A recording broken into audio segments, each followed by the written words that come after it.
Начало распада. В Армении ведутся разговоры о выходе страны из ОДКБ.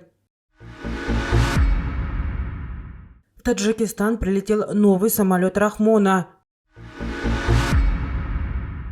Лукашенко не появляется на публике с 9 мая. СМИ сообщают о его болезни. Вероятно, начинается распад военного альянса нескольких стран СНГ под патронажем России. В Армении в полном серьезе ведутся разговоры о выходе страны из организации договора о коллективной безопасности. Ранее недовольство бездействием этой организации в конфликте с Таджикистаном выразила Киргизия. В правительственных кругах Армении недовольны действиями Кремля, поэтому ведутся разговоры о выходе страны из организации договора о коллективной безопасности. Причина заключается в том, что Москва не предоставляет вооружение, которое было не только заказано, но и за которое армянская сторона заплатила. Об этом рассказал секретарь Совета Безопасности Армен Григорян в интервью «Новой газете» 13 мая. По его словам, договорные обязательства в рамках ОДКБ не соблюдаются, поэтому механизм нынешней концепции безопасности в регионе не работает. Такая ситуация возникла в ходе Второй войны за Нагорный Карабах, отметил секретарь. Условно говоря, мы думали, что можно будет позвонить по телефону и сказать «У меня проблема». В ответ скажут «Окей, дорогой, мы поможем». Мы попробовали и видим, что этот механизм не работает, сказал Григорян. Кроме того, существует проблема с поставками вооружения, которое, согласно контрактам, должна была предоставить Россия. И речь идет не только о контракте от 2021 года на поставку современного вооружения, который был подписан во время форума «Армия-2021» в Москве. По данным российских СМИ, общая сумма контракта достигла 2 миллиардов евро. Речь идет о нескольких таких контрактах, он не единственный. А еще мы ожидали от ОДКБ, что она сработает в сентябре прошлого года во время прямой агрессии Азербайджана на армянской территории. Она не сработала, объяснил Григорян, добавив, что из-за этого и были обсуждения выйти из ОДКБ. Напомним, в январе Армения отказалась принимать у себя учение ОДКБ «Нерушимое братство» в 2023 году. Несмотря на это, в Кремле заявили, что Армения продолжает оставаться очень близким союзником. Ранее Мухиддин Кабири, лидер Национального альянса Таджикистана, назвал ОДКБ неудачной организацией и предсказал его распад в ближайшем будущем. Армения имеет все права и основания не только для критики ОДКБ, но и для выхода из этой организации. Поскольку во время армяно-азербайджанского конфликта Армения как член ОДКБ попросила помощь, ОДКБ не реагировал на эти запросы Армении.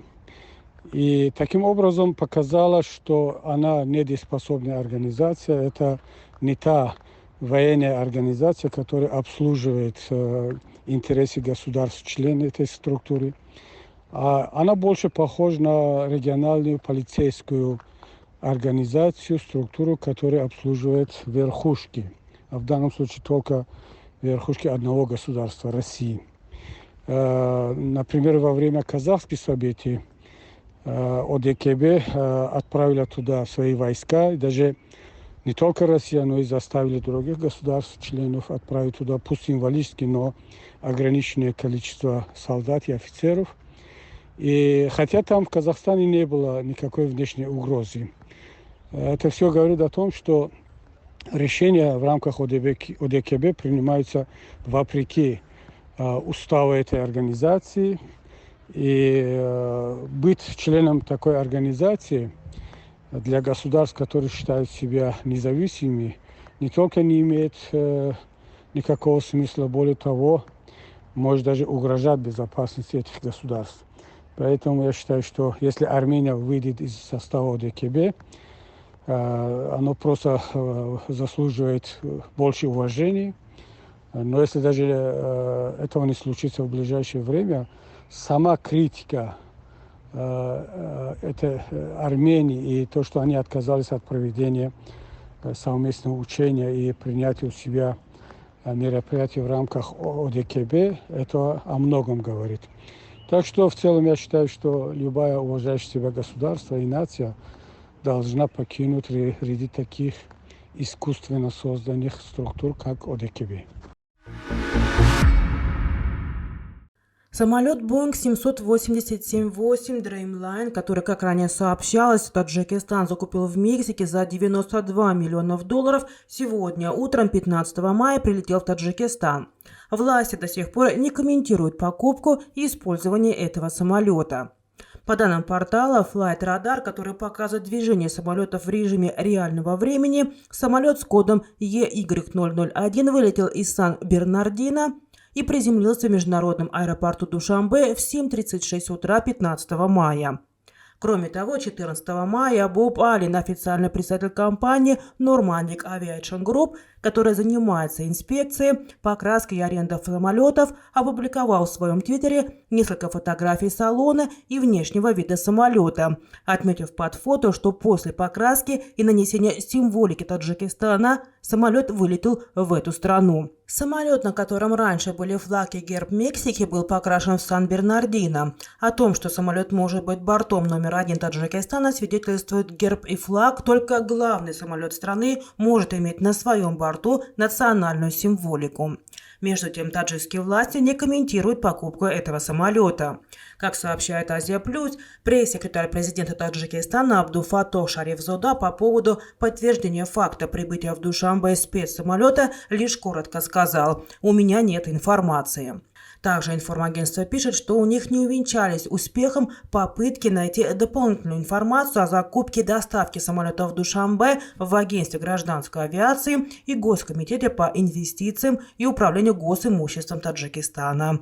Таким образом, неизвестно, был ли этот самолет приобретен частной компанией или правительством страны. Эмомали Рахмон летает в своей поездке самолетом авиакомпании Somon Air.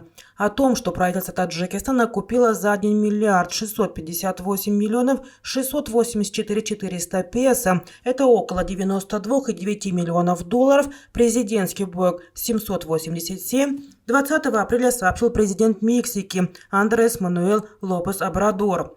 Он отметил, что средства от продажи будут использованы для строительства 2 больниц в Мексике. Эксперты говорят, что самолет относится к классу люкс и считается самым экономичным и современным из всех, которыми пользуются главы государства мира. Президент Беларуси Александр Лукашенко не появляется на публике с 9 мая. Он также не присутствовал на церемонии в честь Дня государственного флага, государственного герба и государственного гимна, которая состоялась 14 мая. В СМИ распространяются слухи о его тяжелой болезни, сообщает Reuters. Судя по публикации БЛТ, поздравительную речь от лица Александра Лукашенко на мероприятии 14 мая зачитал премьер-министр страны Роман Головаченко. О причинах личного отсутствия главы государства на церемонии БЛТ не упоминает, а в администрации президента Беларуси не стали давать комментариев Reuters. В то же время белорусская оппозиционная СМИ Еврорадио утверждает, что у 68-летнего Александра Лукашенко якобы сильная вирусная инфекция, и 13 мая он посетил президентскую клинику в Дроздах. Доказательства этой версии издания не приводят.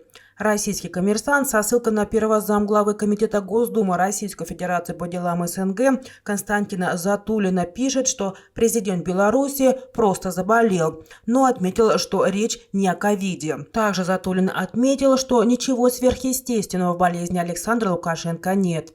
В свою очередь, пресс-секретарь президента России Дмитрий Песков заявил, что в Кремле ориентируются исключительно на официальное заявление белорусских властей относительно состояния здоровья главы государства Александра Лукашенко, передает Коммерсант. Надо ориентироваться на официальное сообщение. Никаких таких официальных сообщений со стороны Минска не было. И здесь мы считаем, что очень важно именно ориентироваться на официальную информацию, сообщил Песков в ходе конференц-колла. Он также добавил, что в Кремле знакомы сообщениями СМИ о состоянии здоровья Лукашенко. Слухи о том, что у Александра Лукашенко проблема со здоровьем, распространялись во время его визита в Москву 9 мая на Парад Победы. Президент Беларуси не прошел вместе с другими лидерами стран СНГ от Кремля до Александровского сада. Вместо этого его везли на электромобиле.